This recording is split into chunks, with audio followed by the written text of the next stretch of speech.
এখন যে গাণিতিক সমস্যাটির সমাধান নিয়ে আলোচনা করব, এটি পররাষ্ট্র মন্ত্রণালয় 2019-এর নিয়োগ পরীক্ষায় এসেছিল। কি বলেছে? এবিসি সমকোণী ত্রিভুজের বিকোণ সমকোণ এবং AB equal to A, BC equal to 2a হলে নিচের কোনটি সত্য? এখানে 4টি অপশন দেওয়া রয়েছে। তো আমি পূর্বেই বলেছিলাম যে ত্রিভুজ রিলেটেড গাণিতিক সমস্যাগুলোর ক্ষেত্রে যদি সমকোণী ত্রিভুজের কথা বলা থাকে এবং ওই ত্রিভুজের বাহুর মান দেওয়া থাকে, তাহলে আমরা সেই ধরনের গাণিতিক সমস্যাকে পিথাগোরাসের উপপাদ্য প্রয়োগ করে সমাধান করতে পারি। তো পিথাগোরাসের উপপাদ্যটি আমরা কি জানি? প্রথমে আমরা এবিসি সমকোণী ত্রিভুজটা আঁকার চেষ্টা করি।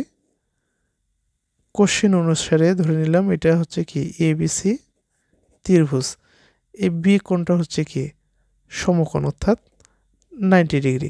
তাহলে সমকোণী ত্রিভুজের ক্ষেত্রে আমরা যেটা জানি, সমকোণের বিপরীত বাহুটা কি হয়? অতিভুজ।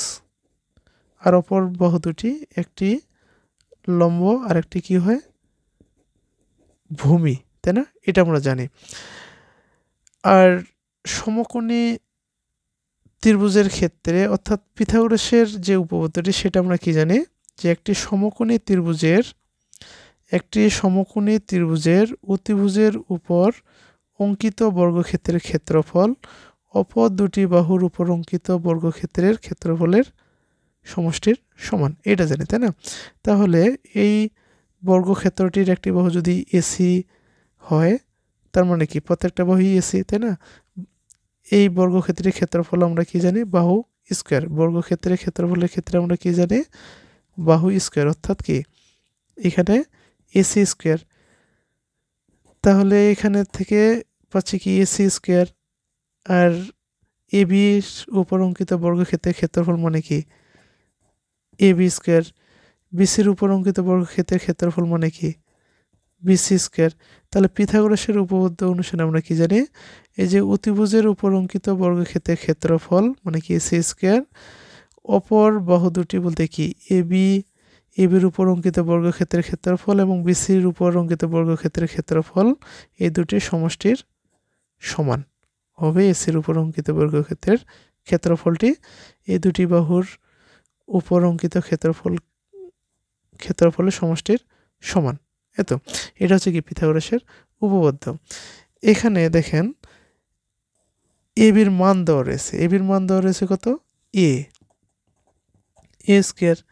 আবার এখানে কি বিসির মান দেওয়া রয়েছে কত? 2a।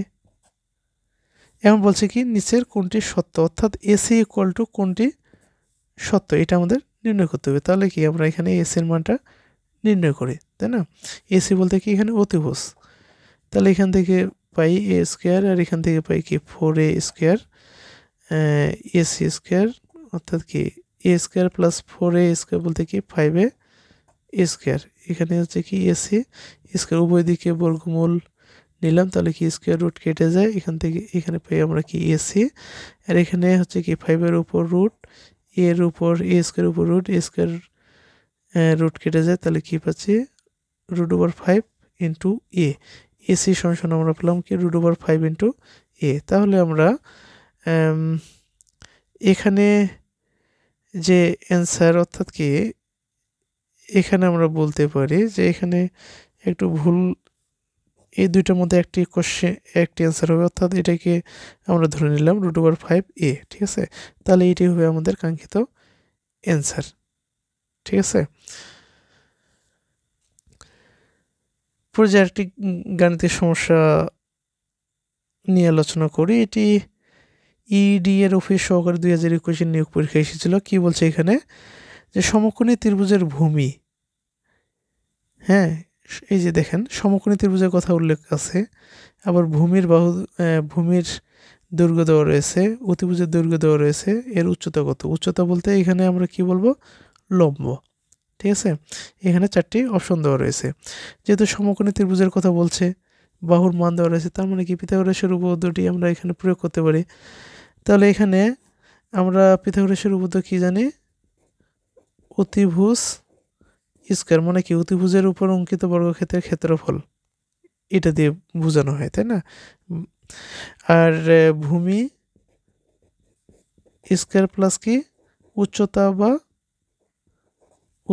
বা কি বলতে পারি, লম্ব বলতে পারি, তাই না?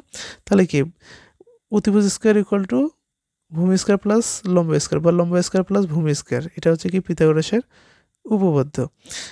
আমি যদি চিত্রটি আঁকার চেষ্টা করি, এখানে বলছে ভূমি বলতে কি এখানে 4, ঠিক আছে, এখানে অতিভুজ যে কত 6, এই যে লম্ব বা উচ্চতা এটা কত, এটাই নির্ণয় করতে পারি, এটা হচ্ছে কি 90 ডিগ্রি।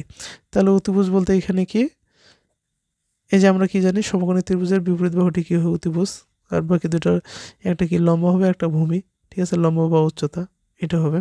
তাহলে অতিভুজ হচ্ছে কি 6 স্কয়ার, ভূমি বলতে এখানে ভূমি মান দেওয়া আছে কত 4 স্কয়ার, আর এখানে যেহেতু কোশ্চেনে উচ্চতার কথা বলছে তার লম্ব আমরা ব্যবহার করলাম না, উচ্চতায় ব্যবহার করছি, ঠিক আছে। তাহলে এখানে কি হচ্ছে 6 6 36, আর এদিক থেকে ডান থেকে বামে নিয়ে আসলাম 4 4 কত 16 উচ্চতা, উচ্চতা স্কয়ার। তাহলে এই দুটো বিয়োগ করলে কত হয় 20, তাই না? 20 উচ্চতা স্কয়ার, উভয় দিকে রুট ওভার নিলাম, তাহলে কি স্কয়ার রুট কেটে যায়।